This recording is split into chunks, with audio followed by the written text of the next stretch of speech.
Bonjour tout le monde, j'espère que vous allez bien, ou plutôt bonsoir. C'est la première fois que je commence une vidéo de nuit je crois. Regardez la vue quand il fait nuit. C'est pas trop beau. On se retrouve si tard parce que je teste McDo. Si je dois être honnête, j'ai déjà testé McDo, mais je voulais le faire avec vous aussi. Je vais m'attacher les cheveux, ce sera bien plus agréable pour manger. Hop. Pour commencer, nous avons un coca sans glaçon, toujours. Des frites. Ceux qui prennent des potatoes, vous n'avez pas le droit de regarder ma vidéo, je vous le dis direct. Un cheeseburger sans cornichon, des nuggets la base. Et ça, je crois qu'ils l'ont fait pendant un moment en France, mais j'en suis pas certaine, je sais pas s'ils le font encore, c'est l'apple pie. Et bien sûr, les sauces, la meilleure sauce qui détrône même la creamy de luxe, c'est la sauce ranch. Enfin, ranch. Par contre, on a oublié les pailles, donc on va faire ça. À la vôtre.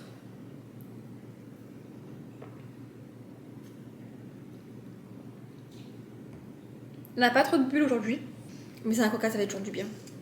Non, faut pas que je le remette. On va goûter les frites, on va voir si elles sont aussi bonnes que les autres fois où elles étaient chaudes et salées. Parce qu'en fait ici, on peut demander à mettre plus ou moins de sel, ce qu'on ne peut absolument pas faire en France.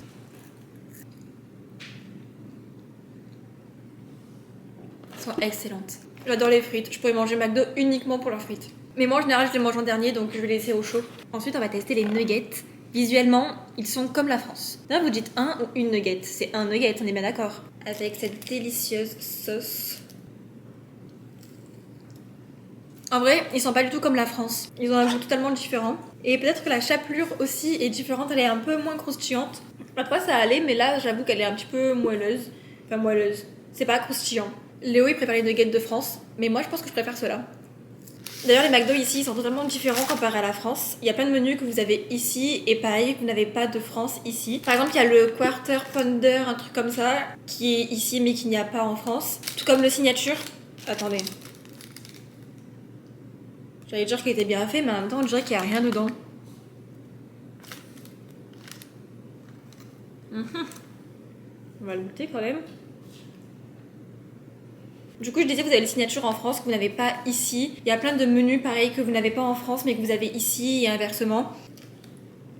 Bon, écoutez, il est super bon, il n'y a pas vraiment de différence avec celui de la France. Ça, c'est quasiment pareil. D'ailleurs, ici, McDo propose des caramels macchiato et des cafés en tout genre, donc ça, c'est trop cool. Et leur façon de préparer les commandes aussi, ça a l'air totalement différent de la France. Il y a des machines qui remplissent automatiquement les boissons lorsque vous commandez. Et honnêtement, ils sont très similaires, mais je pense préférer ce McDo-là à celui de la France.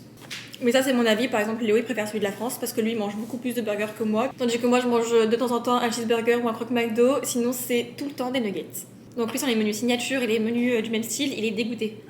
En testant McDo, je voulais en profiter pour répondre à quelques questions que l'on a pu me poser par rapport à ce voyage. Notamment comment j'ai fait pour venir ici, quel était mon budget, comment j'ai fait pour le préparer, comment j'ai fait pour trouver le Airbnb aussi. Du coup, comment j'ai fait pour venir ici. Ça a été très compliqué. En fait, ce qui a été le plus difficile, c'est de convaincre Léo pour venir ici parce que ça, c'était hors de question pour lui au départ. Au final, je suis ici. J'ai ce voyage en tête depuis super longtemps, depuis au moins mes 15 ans à peu près. J'arrêtais pas de demander à mes parents de partir en voyage avec EF, de faire des échanges universitaires, partir avec Erasmus, plein de trucs comme ça, mais ils n'ont jamais voulu par rapport à un tas de choses. Ma mère notamment par rapport à la peur, par rapport à l'argent, enfin plein de trucs comme ça. Du coup, à partir du moment où j'ai eu 18 ans et que j'ai commencé à travailler et que je pouvais surtout me permettre de mettre un petit peu de côté pour les voyages, et je mettais de l'argent de côté, mais que ce soit autant 20 euros que 50, que 100 euros, que 500, 1000, enfin je mettais en fait ce que je pouvais, parce que je suis très réglo dans mon budget. Ça veut dire que j'ai une partie pour le loyer, l'eau, l'électricité, les courses, etc.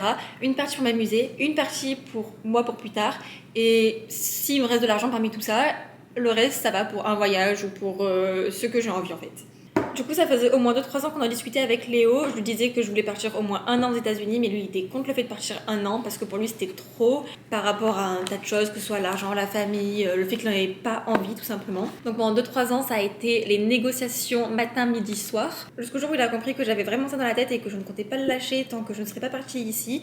Du coup, il a fait des compromis, j'en ai fait aussi, et nous voilà 1 mois et demi ici. Vu qu'on est là que pour 1 mois et demi, on n'a pas eu besoin de faire un visa exprès pour travailler ici, travailler en Amérique. On a seulement dû faire un visa qui s'appelle l'ESTA, c'est donc un visa touristique qui vous permet de rentrer sur le territoire. Il est d'ailleurs obligatoire, vous ne pouvez pas arriver aux États-Unis sans l'avoir. Et il vous permet de rester 3 mois consécutifs, grand maximum sur le territoire américain. Il coûte 21$ et ça met à peu près 48 heures pour le recevoir. Donc prévoyez 48 heures avant minimum votre départ.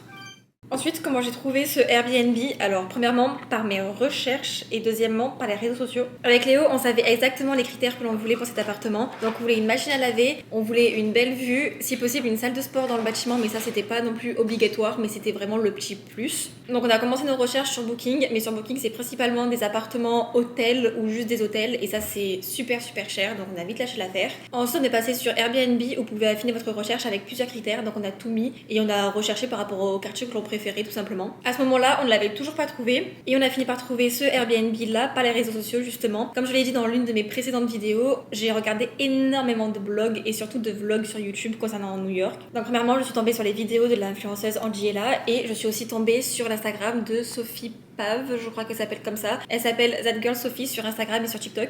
Et il me semble qu'elle a maintenant ouvert sa chaîne YouTube d'ailleurs. Donc j'ai premièrement trouvé ce Airbnb grâce à Angie et ensuite, peut-être 2-3 semaines après, je dirais, je suis tombée sur le Instagram de Sophie. En fait, je l'ai trouvé pas vraiment par mes recherches, mais lorsqu'il y a la loupe sur Instagram et que vous défilez, en fait, j'avais vu une de ses photos où elle était dans la cuisine et cette cuisine-là, c'est la même cuisine dans tout l'immeuble. Donc j'ai directement reconnu l'immeuble et je me suis abonnée directement à elle. Et là, je vous explique même pas en suggestion le nombre de personnes que j'avais par rapport à cet immeuble-là. Je suis tombée sur plein de personnes. Je suis tombée sur une autre femme aussi qui faisait des contenus ultra esthétiques par rapport à son appartement. Un homme pareil qui faisait exactement la même chose que cette femme-là. D'ailleurs, c'est peut-être sa femme, je sais pas. Et bref, une fois que je suis tombée sur cet appartement-là, en fait, dans les vidéos d'Angie, quand je l'ai vu, je me suis dit, ok, en fait, c'est exactement lui que j'imaginais. Donc j'ai recherché encore une fois sur Airbnb jusqu'à tomber dessus et puis vérifier les disponibilités, le louer et voilà. D'ailleurs, pour louer ce genre d'appartement, c'est super compliqué. Ils vous demandent un tas de papiers pour éviter les loyers impayés. Donc c'était un peu la galère par rapport à ça. On a passé au moins 2 semaines sur les papiers, mais sinon ça va. Concernant le budget, je n'en parlerai pas plus dans cette vidéo-là parce que j'ai sorti une vidéo la semaine dernière justement qui concerne les prix à New York. Donc si vous êtes intéressé par ça, allez voir ma vidéo, elle est plus ou moins complète. Et enfin, une question qu'on m'a souvent demandé, c'est si c'était comme dans les films, si c'était comme je l'imaginais, comme sur les photos, etc. C'est un oui. Enfin, oui et non. Oui, dans le sens où ma première réaction a été bon, bah ok, je peux repartir. C'est exactement comme je l'ai vu sur les photos, comme je l'imaginais, donc ok. Genre en fait, ça fait pas vraiment un choc. Au début, on est là en mode bizarre, j'ai l'impression d'être dans une photo, genre trop chelou. Puis 2-3 jours après, tu te réveilles et t'es en mode ah ouais, genre je suis vraiment à New York, c'est dingue. Et donc oui, c'est exactement comme je l'imaginais, c'est exactement comme sur les photos, c'est pareil, aucune déception par rapport à ça, par rapport au paysage. En revanche, lorsque vous baissez la tête et vous voyez un petit peu de la saleté et surtout les pauvres, les SDF et les drogués, bah là vous dites ah oui, bon d'accord, on n'en parle pas tant que ça non plus. On en parle beaucoup sur les réseaux, mais je trouve pas qu'à la télé on en parle énormément de la pauvreté à New York. Après, ça sert pas à grand chose de mettre autant la pauvreté en avant, étant donné que ça ne servira à rien pour les pauvres, donc ce serait un peu inutile aussi, ça je le conçois. Mais sinon, globalement, oui, c'est exactement comme dans les films, c'est absolument incroyable. Je pense que si vous aimez les grandes villes, vous allez forcément aimer New York, parce que il y a tout en fait. À part voilà la pauvreté et parfois la saleté, mais ça reste une grande ville donc ça me paraît normal. Il y a rien à redire en fait sur cette ville, elle est juste incroyable. Moi en tout cas, je suis amoureuse de New York, je pense que vous l'avez compris. Waouh, j'ai totalement fait une pause parce que j'avais vraiment plus faim, j'étais au bout de ma vie là.